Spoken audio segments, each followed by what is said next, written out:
Hi everyone, I know it's been a long time since I released an episode of the Diaries, the reason for that being some technical issues with my recording equipment, but no one wants to hear about that, so we'll just get going.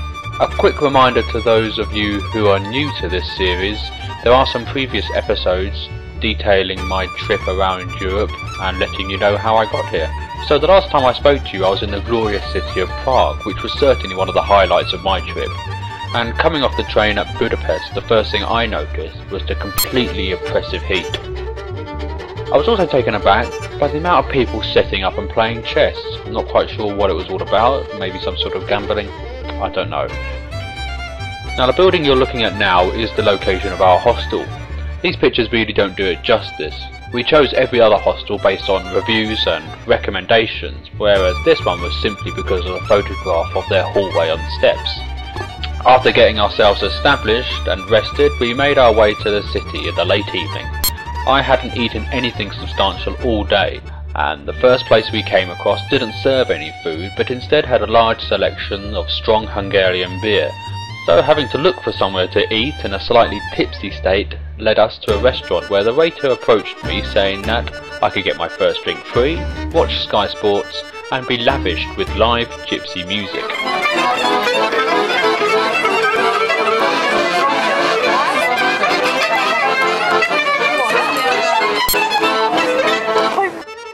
If I had been more on the ball, I would have realised that the practice of touting your restaurant was commonplace. I could have probably eaten without having the dodgy version of the Beatles song Yesterday serenaded upon us.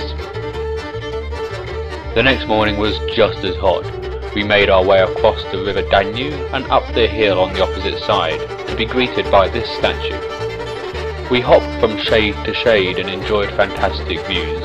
Thankfully, for the rest of the day we were sheltered, and at the top of the hill there was a cafe. Joe chose a soft drink and I was intent on repeating my mistake from last night and had another beer. The building you're zooming in on now is the apartment building where we are staying. Budapest really can boast some impressive structures, but in contrast to the other cities we had been to, we didn't really feel any connection. Bruges felt friendly and inviting. Berlin had a warm and vibrant attitude. Prague felt desperate to share its history. It may have just been the heat that stopped us significantly exploring and drained our patience.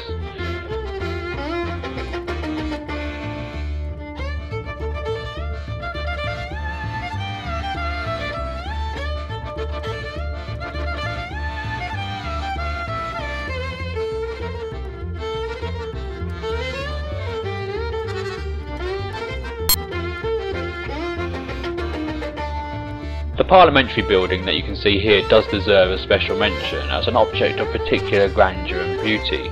We would try to visit the interior, but having got there, the queue was just too extreme, and considering there was no real shade, I didn't fancy joining the league of tourists gently sizzling in the sun. In conclusion, Budapest was possibly our least favourite city of the trip so far.